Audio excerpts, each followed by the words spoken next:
Okay, I think we are recording, so go right ahead. Okay, I have a random collection of notes that may make no sense, but I'm going to give it a go. What is ritual? Ritual is a shared experience. Uh, let's see. Harvey says actions without instrumental meaning, meaning they're actions that don't have any goal. If you say things over food, for instance, it doesn't do anything to the food. There's no goal. It's a performative thing. My theory is that it's theater, but we'll see. Uh, okay. Initiation and mirror neurons. So I wanted to mention the mirror neurons for Diane. I recently seen a lot of TikTok videos of toddlers in diapers imitating their father's walks. There was one of a father who had his foot in a cast, so he was limping, and this kid was following him, and he was doing this very funny. And there was a kid that walked around like his grandmother with his hands behind his back, clasped behind his back, as if he's perusing things. So there's an instinct to imitate, and I think that that has a lot to do with ritual. Okay, so as a digression, I wanted to mention Portland, particularly the famous Kristi Noem face down of Antifa. I don't know how many people saw that, but it's absolutely hilarious. She's on a rooftop looking down at this the carnage of Portland.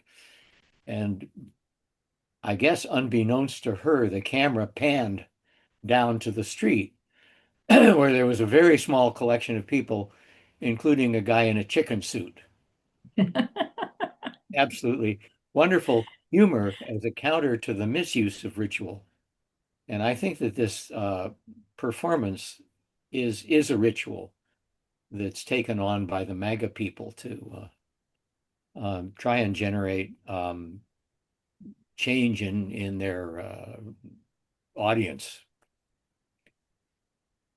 Um, so that's my digression. Much of what I'm talking about is taken from the book that Steve recommended called Inheritance, which is right here. The Evolutionary Origins of the Modern World.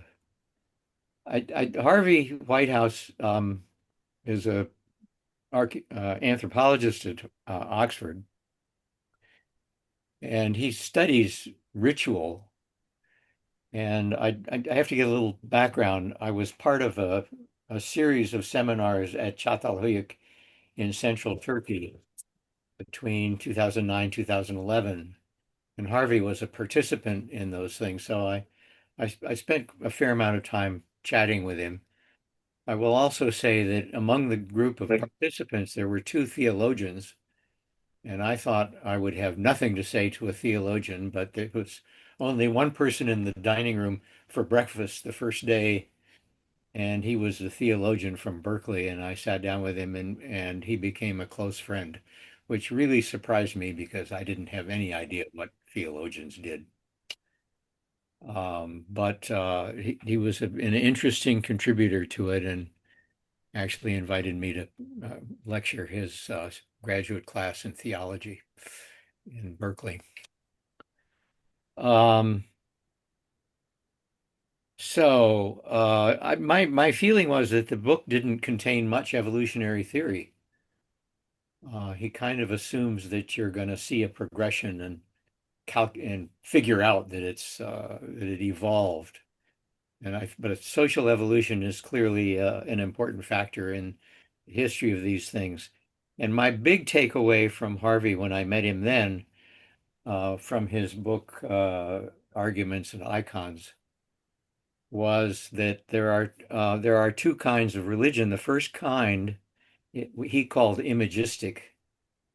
Did his field work in New Guinea, and they would have these kind of ad hoc, occasional ceremonies, usually for teenagers, usually for teenage boys, to get them to bond together by giving them really terrifying and painful several day rituals.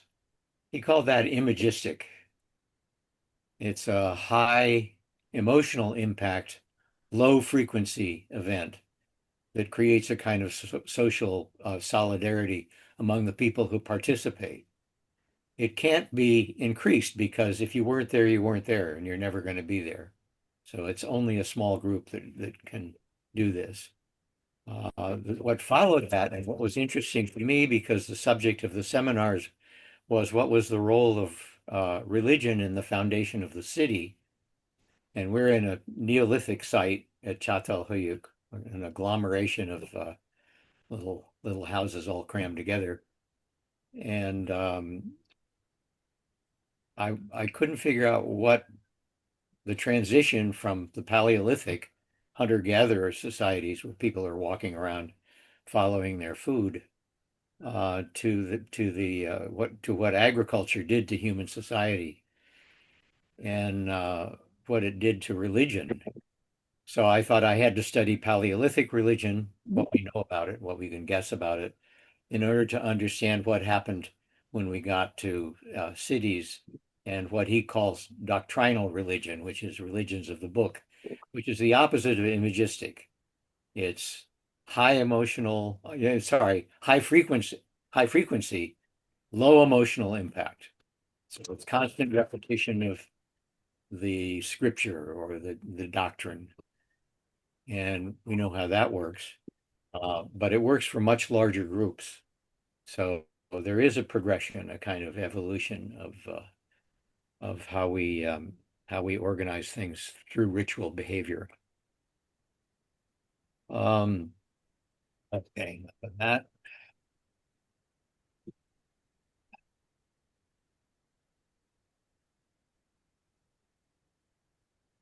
common ritual experiences increase group solidarity, and that we see that happening all the time.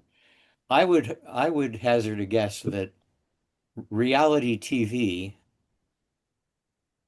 particularly in the Trump era, is a form of ritual that gets people to follow. And to me, it's incomprehensible, but I've never actually watched a reality TV show, so I can't say. But I just think that it's appealing to a much larger public, and sporting events, World Cup, the Super Bowl, all seem to me to be large statewide rituals that draw in a lot of people and give them.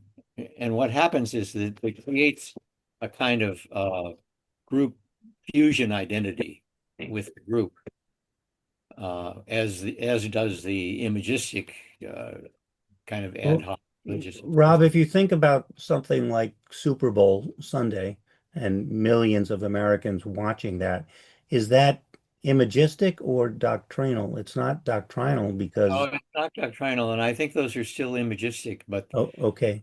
to my mind, they are. Hmm.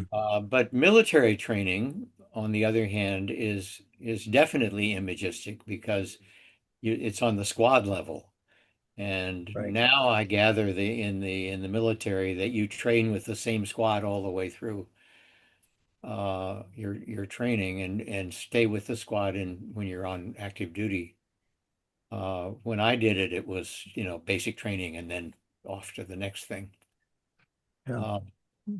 Uh, but having experienced basic training, I can say that there is a group cohesion that develops out of that. And so he's saying that we have two identities. We have a personal identity, which is what we think of ourselves and our interests, and then we have a public identity that is put together with these large mass events like the Super Bowl or maybe elections are a kind of ritual. Um, For me, a ritual is making my morning coffee. So that's as far as I go. So the ritual creates identity fusion, he calls it, and that can lead to heroism in battle, despite the dire personal consequences that can occur. Being willing to give your life. The research says that people give their lives in the military for the group, for the unit, Mhm. not for the country. No, that's too abstract. Nobody wants to do that. Shakespeare knew that when he referred to a military unit as a band of brothers. Yeah, Hmm. I was getting to that too, because the use of kin terminology around rituals is extremely important. He's got a chapter in there about terrorism and how the terrorist groups always refer to their other members of their cell as a brother, and the leaders are fathers, Hmm. or countries, fatherland in Germany or mother Russia. Hmm. I think that these are all the terms that help glue people together. But ritual is the way that you make glue, social glue. Um, Now today, uh, routines, rituals become routines, and the routinization and conformism that ritual creates all helps to glue people together, but it doesn't promote much independent thought. Um, I think that Harvey makes a good case at the end for creating. Thinks that religion has a role to play, even though he's not religious either, because it does create a sense of solidarity. The problem, of course, is that it creates an us-them dichotomy. And the goal, of course, today with climate change, which is the major crisis we face now, we need to create some kind of global, what he calls a terra tribe. He's saying tribes are important, but they can be negative as well. So how we create a terra tribe where we have a global uh, kind of religion about solving the problems that we've created for ourselves. The uh, the Since he did his research in his field work in New Guinea, he talks a lot about a group called the Kivung that I found fascinating, because the when the Europeans moved into New Guinea and started exploiting the resources, cutting down the rainforest for either coffee plantations or lumber, the cultures in the villages, which are all these small different languages, began to fall apart. People didn't have any meaning in their lives, and the Kavung was a sort of invented religion that said we have a history of taking care of the rainforest, and we need to get back to that. And that involved ancestor worship, which is one stage in the progression of development of religions. And we need to get back to that, create rituals around, you would put out food for the ancestors, and they would sometimes mysteriously eat it. But when they started that, they also instituted village meetings about how to deal with problems of the environment, and they started promoting getting educations and then running for public office, and it grew to cover a lot of villages, starting with one. And it's been 50 years now, and it's still going.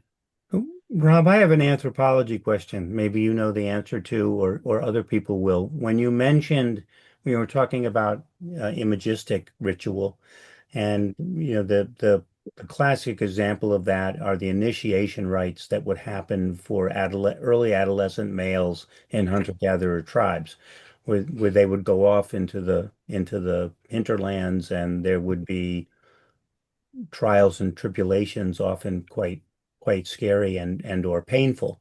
And we see in the modern world examples of that in the military and fraternity hazing, for example, right?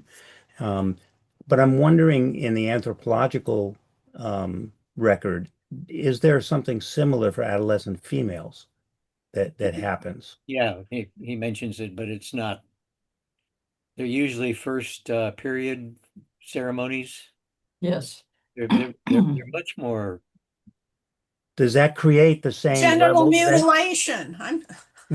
but do these initiation rites for adolescent females create the same in a degree of identity fusion that it does for the adolescent males?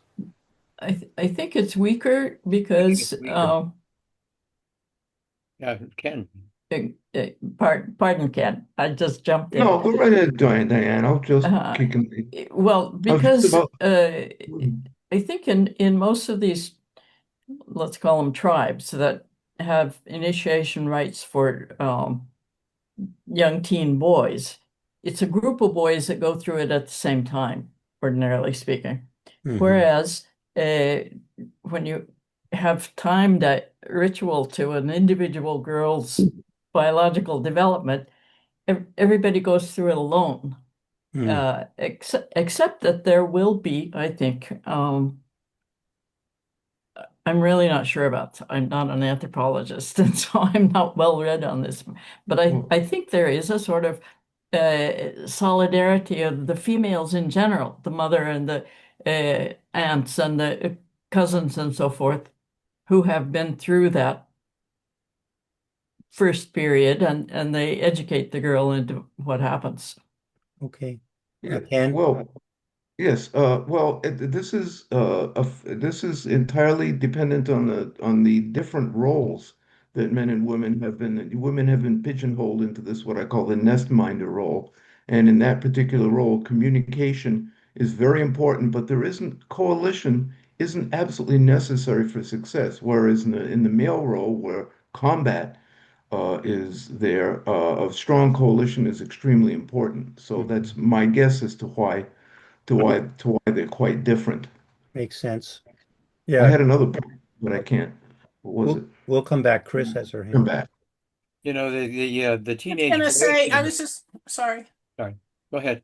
No, I was just gonna say that I think some of the things that have happened with women, like genital mutilation and foot binding, are more about control Yep. and putting women in their place than about any kind of solidarity, though women may develop some solidarity after and having gone through that. And then there's also like, I'm trying to remember which is it in Chinese or Japanese that women had their own secret written language because nobody would teach them the real language. I think it was in China. So there are some solidarity kinds of things that have ritual aspects, but they're more the solidarity is more a solidarity of oppression. Yeah, as opposed to Hmm. the male solidarity is born out of traumatic experiences that are shared. But that The have to do with their power, including their right, power over women. right. But when the adolescent males go off and have these, early hunter-gatherer types of initiation rituals, they're physically dangerous and traumatic experiences to go through. Yeah. Right. Absolutely. But now we have ritual circumcision at puberty for Muslim boys. Hmm. Yes. That Not definitely not at puberty. It's a little before that, at little least in Well, Turkey. before. Okay. I went to my son-in-law's nephew's Upanayanam in India, which was threatening to shave his head at the end of the ceremony, which lasts for several days, and not very painful, but he was terrified. And then what it turned out was they took one hair and snipped it, uh, much to his relief. But I think that was probably more of a, it's kind of scary, but not terrifying. That just makes me think the first thing that happens to a young male when they arrive at Quantico for Marine boot camp is your head is shaved. Yeah. That's the first thing. So, Yeah, Hank has his hand up for quite a while. Yeah, oh, just sorry. in terms of these, I'm wondering, is there much I have one comment question. Is there much literature on the evolutionary biology and psychology of the solidarity of oppression? That's just if people know about it. But I just wanted to remind people of, now I'm not 100% sure about this accuracy, but I remember reading a novel called The Red Tent. Anybody ever by Anita Diamond, and she was talking about the Middle East, and I forget, which era, but like maybe the era of Jacob and that crowd. But whenever women had their periods, they were not allowed to be around men or anybody. They had to go hang out in the red tent for as long as their period lasted. So I don't know if it's actually, I'd ever researched it. I don't know if it's accurate, but I think there's something to the writer's research. And I don't know, it's probably part of the solidarity of oppression rather than of power, but I don't know what comes of it. I'm loving this term, the solidarity of oppression. Yeah, I think there would be a good topic for Yes. I second that. There's not a lot of mention of it in Harvey's book, and it seems to me that it's an extremely important topic, especially today, since we have a wave of oppression going on towards women in this country. Hmm. Yeah, I'd like to look into that. Rob, do you want to manage the queue, or do you want me to do that in terms of calling on people to speak? Why don't you do that? You're Okay. experienced. I have a tendency not to look at the Okay. I think I saw Alan's hand up before Diane, so I'll go in that order. No, I'm not muted. So we're talking about a variety of different types of rituals, I think, and we should sort that out. A bar mitzvah is a ritual for the community. A Marine boot camp is a ritual for a cohort of people in the same age. And I think we're blending those together. And I'm not sure that's the most productive way to apply it. And the other thing I wanted to throw in, just because we're talking about collation and ritual, is the difference between chimps and bonobos is the bonobos are matriarchies, and the way that that's maintained is through coalition of females that basically beat the shit out of males if they get out of line. So, which might, give some pointers to our current situation. I don't know. If you'd allow me, I want to just respond quickly to Alan's first point. If I understood you correctly, one of the things that White House stresses is that the reason that that rituals evolved from the small group imagistic kind of traumatic initiation rite type of ritual to the doctrinal is because the imagistic could not be scaled up. So that as societies as we emerged out of the hunter-gatherer period of human history into agriculture and settled communities and groups got larger, the need for something that would create some type of bonding to the group was still there, but you couldn't, take that large group of people out to the jungle and do some ritualistic traumatic experience. So doctrinal rituals became what took the place, because you could do those for large groups of people.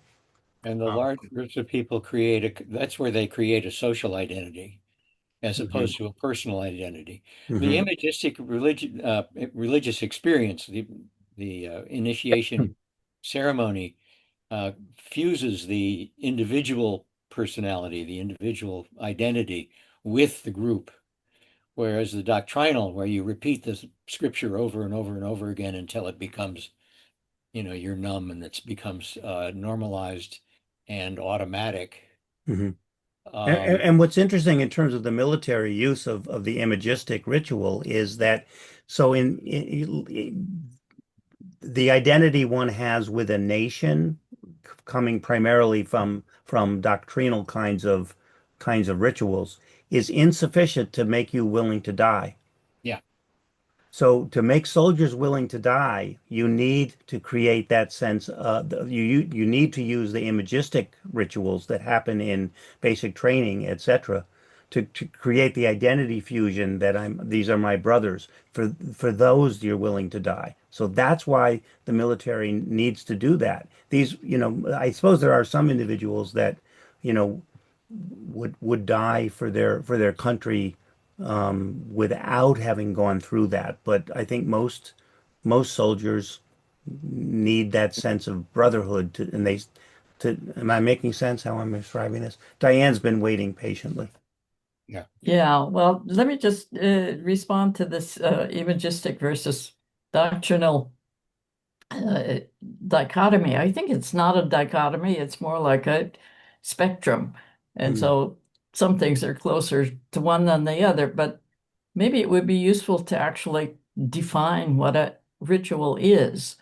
And I'm going to hazard a definition and see if everybody wants to go with it. It is carrying out an action can just be a physical movement, but at the simplest, but could be very complex also. Carrying out this action in the company of other people who are also doing the same thing. At least one other person. It can't be like Rob says, making my coffee is like a ritual. And yes, it is. It's a procedure that you're accustomed to, and you don't feel right if you don't do it the right way. But I think that's sort of a spin-off from the collective one. That's a habit. That's a habit, not a ritual. It's a habit, but I mean, I have these things too. It's very idiosyncratic. It has to be, I don't feel right about my coffee if I don't do things in the proper order, And so I would say that more than it's doing a thing, it's doing it in a certain sequence. And for everybody to share that sequence. Well, Diane, can I piggyback on you? Yeah, because I'm thinking about, not just mirror neurons, but mimicking as yes, I want to actually talk about mimicking. Those are those toddlers following the fathers. Exactly. Because I think we are, and this is the tie-in to the evolution as well. I think, why are we so inclined to imitate others? Why are we so susceptible to wanting to do ritual and so forth? And at one point in the videos that you posted, what's his name? Whitehouse. Harvey Whitehouse. Whitehouse is talking about actually the works done by Tomasello and other people, in which you see that babies and very small children will imitate they'll replicate the motions that may be completely non-instrumental in doing the thing. He talks about and so there's a way of doing something, but I'd like to tie that to the way children learn to eat solid food, because there's research there about what do little kids like and what will they reject, and so on and so forth. People worry about their children being poor eaters and so forth. But essentially, whatever they're exposed to early in their life, so they're open to almost any kind of food in the first 3 or 4 years. And after that, that's it. You can't get them to eat a new food. An 8-year-old or a 9-year-old is not interested. Maybe at 18 or 19, they open up again. Yes. But that's evolutionarily probably a very safe thing because they learn, what do we eat? Now you may have likes and dislikes within what we eat, but other things that are completely different, you're repelled by, you don't want it. I don't know if you can remember being 8 or 9 years old or having an 8 or 9-year-old kid. I mean, now, But but I, that preserves yeah. them, especially in a primeval kind of situation. That's fascinating, and we could veer off And into a whole topic about food ritual. Yeah. yeah, we could. I don't want to do that though. What I want to do is connect that to our propensity to acquire these non-instrumental sequences of movement, actually, But, which is to well, say, these are definitions, defining features of my people. Mhm. okay, that I'd like to give a Wait a sec. personal, Hey, yeah, Hank, do you want sorry. to respond to Diane, because Chris and Sure. Kathleen have been waiting patiently. So, I got time, but I do want to respond to Diane. Yeah. all right. Well, And if it's a direct response, yes, I'd rather hear a direct It's that's response. what I it's was not going to about say. That's why I asked. it's not about food, but it's about imitation and a personal. Yeah. Go So ahead, Hank. okay, let me just say that I think people know that my parents were European and spoke English with a very much Polish, Yiddish, Eastern European accent. Hmm. I remember many a time I'd answer the phone in my house, and I'm a teenager, and I speak English well. I did then, that was my second language, but I'd get on the phone and people would say my father's Polish name was Muniek. So they'd go, "Hi, Muniek." And I go, "No, this is Hank." And this happened many a time. Now, it's just saying hello. It's not, a whole sentence, but uh, I don't know if I copy his voice, even though it's in another accent. It's like I don't articulate things unless I'm funny about something Jewish, and then I just do my own version. So I think if we just looked at our own, within families, some people say you're like your father, you're like your mother, and sometimes we do imitate them, not as a useful thing, but like you said, as non-useful items. So I just wanted to bring the personal. Yeah, another nature nurture question. Did you sound like your father because you imitated his voice, or did your voice sound like him because you're 50% genetically the same? Anyhow, Chris, go ahead. I'll just briefly say that I know people who grow up with different dialects, they tend to uh, use the one that they socially value the most, and people do code switch. But I just wanted to say something, looping back on the oppression and women issue, that one of the things that seems to happen is that oppression, that society, I'm not sure who is running the show here, but there's a tendency to take what, from a larger perspective looks like oppression and turn it into status. And we see that nowadays with the trad wife movement, traditional wives, and now you're going to have some status from that. But in Sierra Leone, the female genital mutilation is done by women, Yep. and the older women who are considered to have power. They're like medicine women. And these women who are sort of in this club of powerful women, and who perform these genital mutilations, are a tight-knit group, at least in Sierra Leone, where my friend who's been there and who's married to a guy from there, as she describes it. And this actually, And when one of these women is dying, they take her off into the woods, and that's who's with her when she dies, are these other women. Hmm. And this played a big part in the fast spread of Ebola, because there was a particular woman who was very powerful on the border of Sierra Leone. Um, and when she died, these other women all wanted to get a piece of her power, and so they were engaged in being with her when she died, and burying her, handling the body, all the stuff that happened, and that was key to spreading Ebola in that area. I just think it's interesting how we sometimes when we oppress people, we try to make them feel important at the same time, and the question of who's doing that is of interest to me. Kathleen, Rob, and then me, because I have something I want to say. So, and then Ken. So Kathleen first. God, it's so hard to keep my focus because what Chris just said set me on this other. So I'm thinking, okay, there are rites of passage, ritual, but something Diane said was repetition came to mind, that there's a repetition involved. So with a rite of passage, it's repetition in the sense, well, that all the women of this tribe undergo this genital mutilation. I don't know if during the specific act there are certain ritual things said or not, but Probably.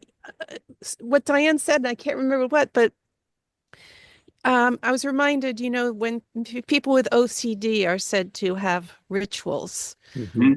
repetitive actions, and so I'm seeing the connection between anxiety and the need to feel part of a group, and in the absence of that, we might create our own rituals, and sometimes they can be compulsive. But I think there is research backing this up, because I actually wrote an article once on ritual in relation to a certain novel, about the relationship between repetition and relieving anxiety and its relationship. Hmm.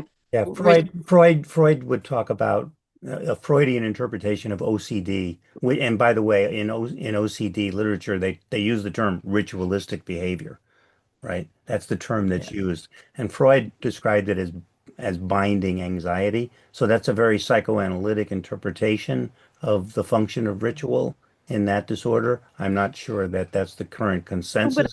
I think there's a biological basis for it. If Mm, you look at the evolutionary approach to art taken by Ellen Dissanayake, she has articles on ritual and the importance of repetition in socializing a baby, that mhm. adults all over the world in any culture, they tend to do some of the same things with babies that involve repetitive, um, sort of ritualistic ways. And it's helping socialize the baby, that if you're coming into the human group, there are certain things that we all do and that bind us together, Interesting. bond So us. Rob and then me and then Ken. Oh, well, I'm again, like Kathleen, my brain is exploding. Um,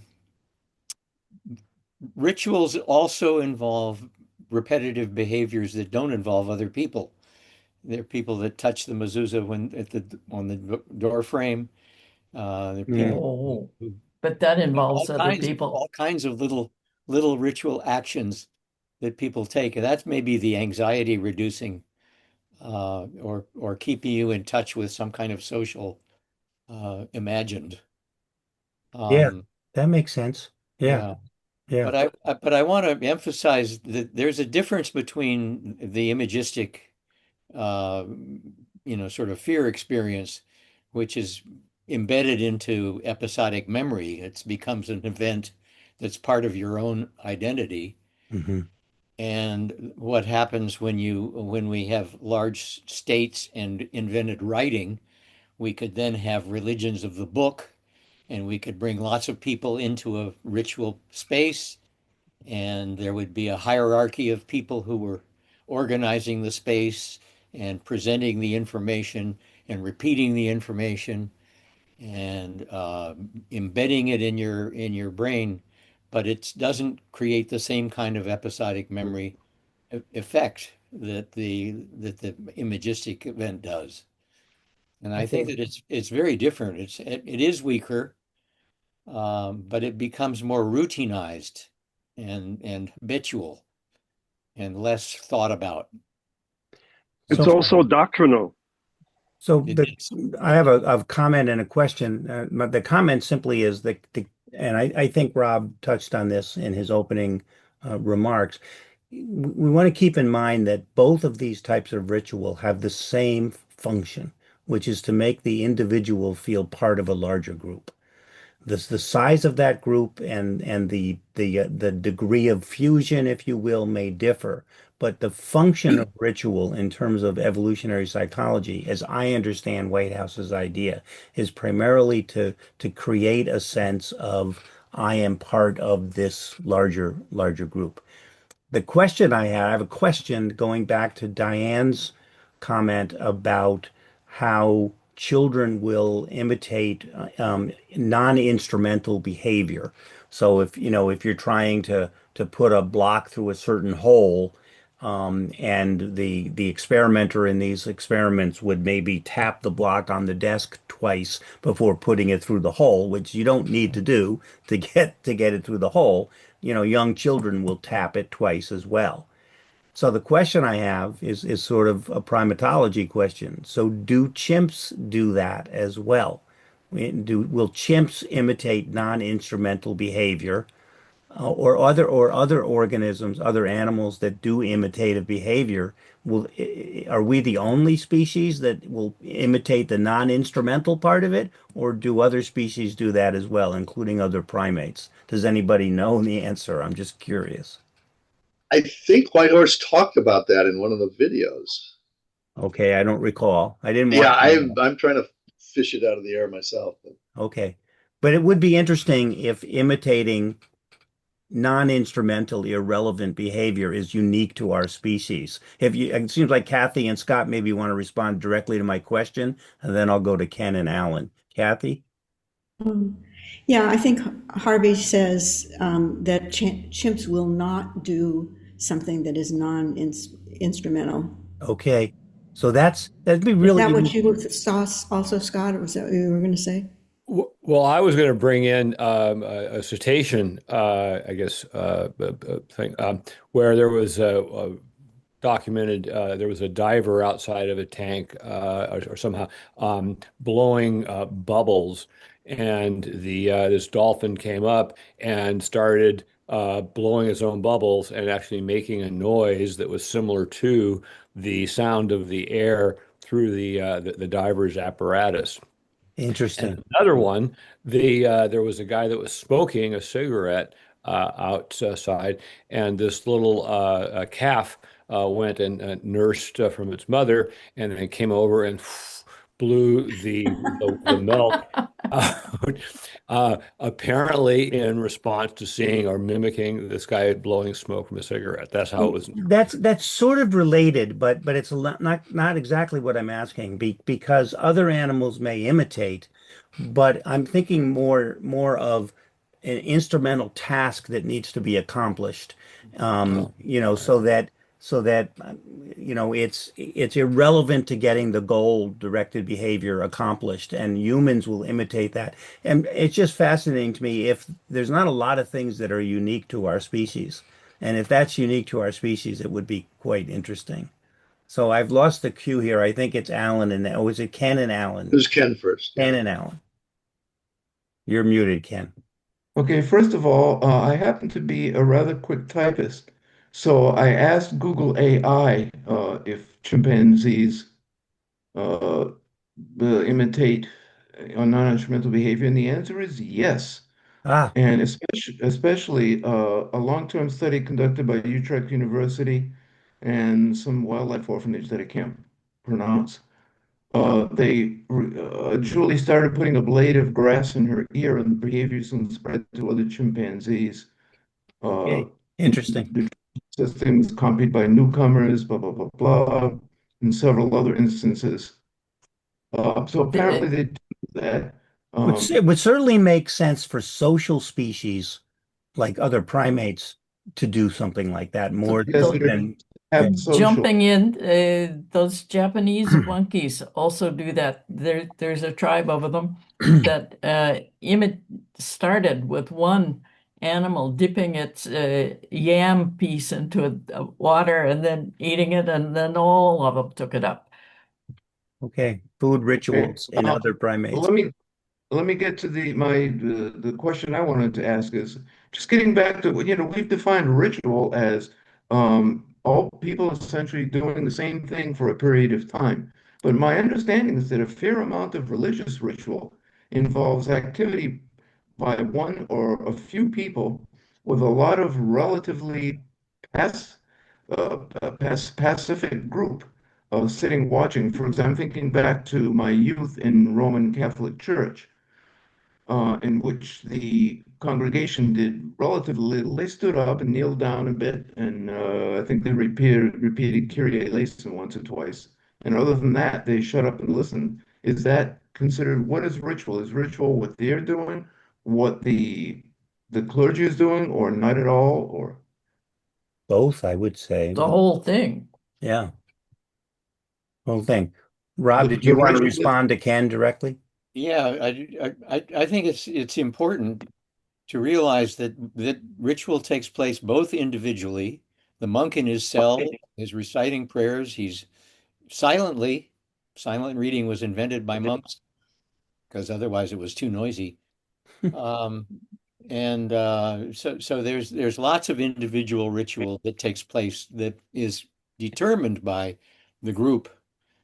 But the difference between doctrinal is that there's a hierarchy of officiates who organize the priest, the altar boys, and there's a whole lot of hierarchical apparatus above that, and that's comes with agriculture.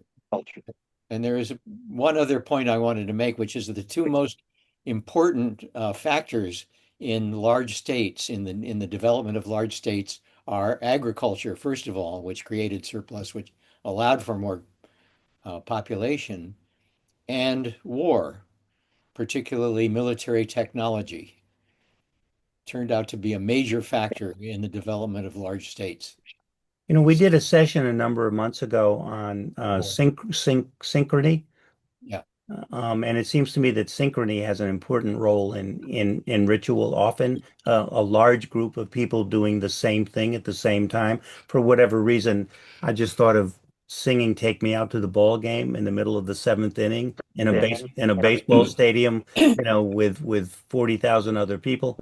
That happens because it creates a sense of, we're all in this together. But anyhow, Alan and then Hank. Yeah, well, I just wanted to highlight something people have been touching on. And it occurred to me when we were talking about women's rituals.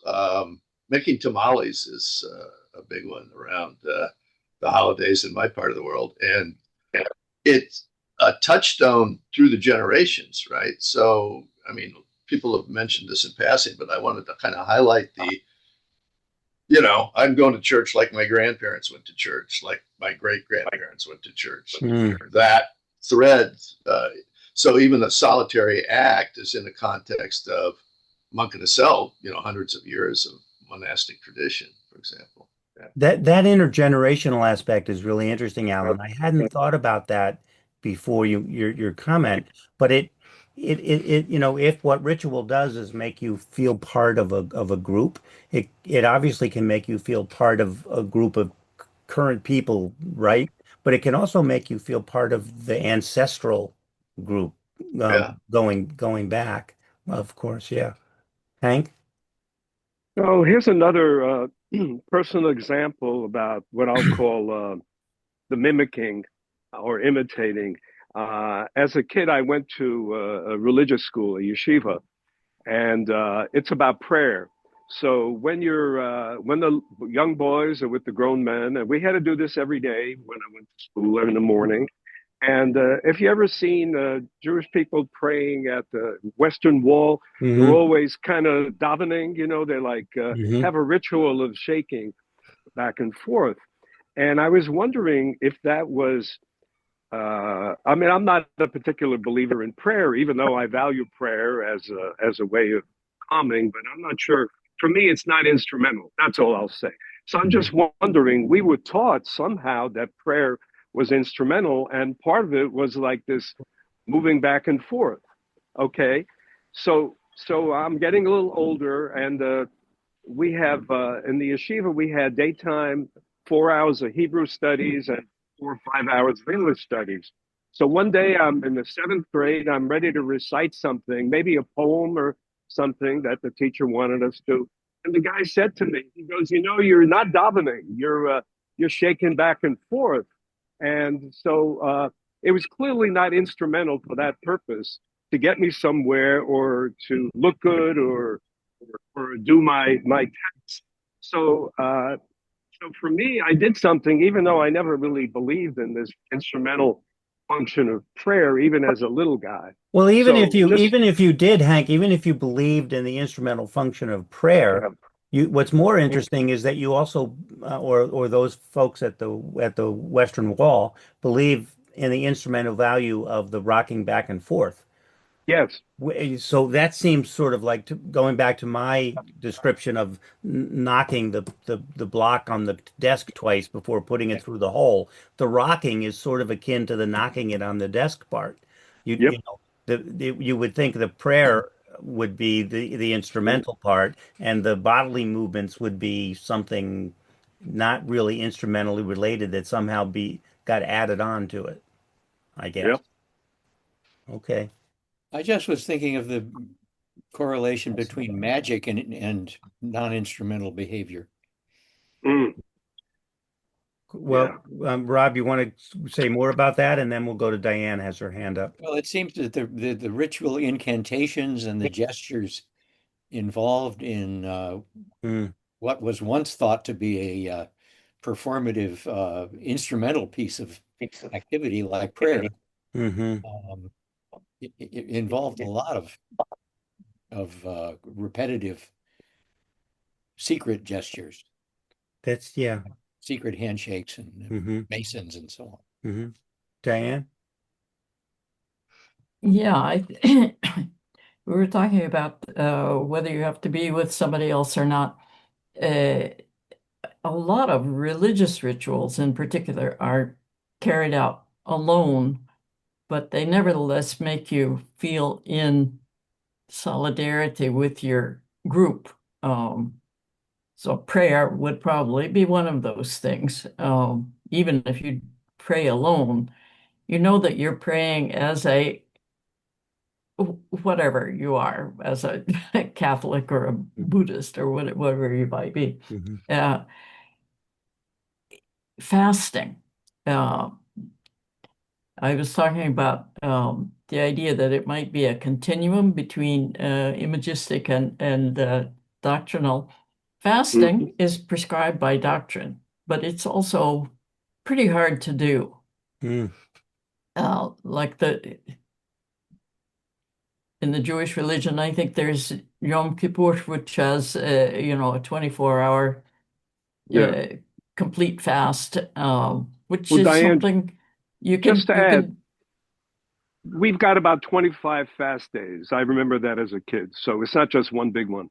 But I just Okay. was giving that as an example because it was Yeah. just the other day. And in Ramadan in Islam, everybody does their fasting and their ceremonial meals in a very small group, your family, but that's not the group that you're feeling solidary with. You're feeling solidary with your whole community and with the whole Islamic, congregation wherever they may be all over the world. Uh,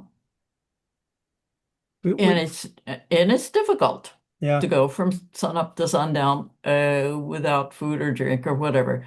So there's sacrifice there, and there's being alone, but there's also solidarity. Yeah. It also it's interesting how often the topic of food comes up as we're talking about ritual. It occurs to me that we all have family rituals as well. Yes. I don't know about your families, but we have the same dinner every Christmas Eve. And we Exactly. have the same dinner every Christmas Eve that I had in my family when I was a kid, and that I think my father had in his family when he was a kid. And so there is a family, I guess people would more often maybe call it a family tradition rather than a family ritual, but I'm not sure there's really a difference other than the word that the family enacts that makes you feel part of your family tradition or part of your family group as well. The goal is still cohesion. Yes. So speaking of that, I wanted to come back to the question Rob mentioned at the end of his introductory remarks, which is the need to create a terra tribe, the need now for some type of ritual that will make us all feel part of the largest group possible, which is humanity on the planet. Are there any rituals? I don't know. I thought about Earth Day. Are there any, does Earth Day always do the same thing? I don't know. What do people think about Harvey Whitehouse's ideas about ritual and the need to now scale up beyond just what we have our species has done so far, which is to feel part maybe of a nation, which is the how do we use rituals to get our species to feel part of only one group that we need to do something about? Any Sorry, idea? Steve. Yeah. Just, I have to go in a couple of minutes, but Okay. I think that would be a wonderful further discussion to actually come up with some ideas about how do you counter and give it a name, like instead of a terror tribe, like a positive tribe, but it's a counter to it. From an evolutionary point of view, I think it would be fantastic. Well, okay. But I'm curious as for people that are currently on, if we can just chat about it for a moment. Yeah, Ken.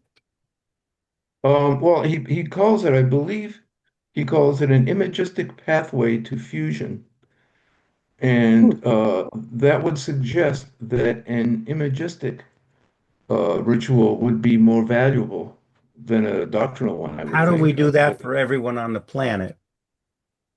He didn't say that. Diane. I want to make 2 points. One, my experience of giving birth to my first child was that it made me feel kin to all other women who had given birth. Mm-hmm. Which was an interesting, I mean, from a universalistic Mm-hmm. point of view, an imagistic experience because it's quite Yes. a trial. Mm-hmm. Okay, something like that, maybe some analog to that might be what's needed. Which That yeah, would which that goes would back. maybe get half the species off feeling part of the tribe, but I don't know what that kind of No, leaves us men out of this. something that could, I'm just giving that as an example Yeah, of uh, something that happens in real life, but yeah. could we somehow think of something that would encompass maybe having nuclear war and everybody realizing that we'll all depend on one another might actually force us together. But the other thing I want to say is that these rituals and bonding business, uh, when you bond, you include, but you also exclude. Mm-hmm. And it's very hard to imagine bonding of the entire species, Mm-hmm. because the whole ritual experience tells you this is my tribe, this is me, this is who I am in relation to these people, whether it's learning to eat chickpeas instead of corn or whatever it may be as a small child, and or praying or whatever it is, it draws boundaries. The implication is really profound in what you just said, because if I can extend your thought a little bit further, what I think I hear you really hinting at, Diane, is that human bonding is not designed by natural selection to be able to work unless there's an outgroup. That's what I fear. then we're really up against it. Yeah. Alan and Kathleen. So I agree completely with that, that the in-group, out-group thing is an important part of it. But an insight from the Buddhist side is that recognition of the impermanence of us all, we are all united in the fact we're going to die, is often the root of compassion. So I would nominate Dia Muertes as a global holiday. Halloween is catching on. It's a small step, but it's recognition that, we have a lot more dead ancestors than we have progeny. And that focusing on our own mortality might be the thing that could unite us across a wider swath of population. Although I think one of the mirror image of that is that focusing on our own mortality has also created a multiplicity of religions which have divided us as much as united us. So, yeah, Kathleen. Steve, you said it better than I could have. That's it. Oh, okay. Chris.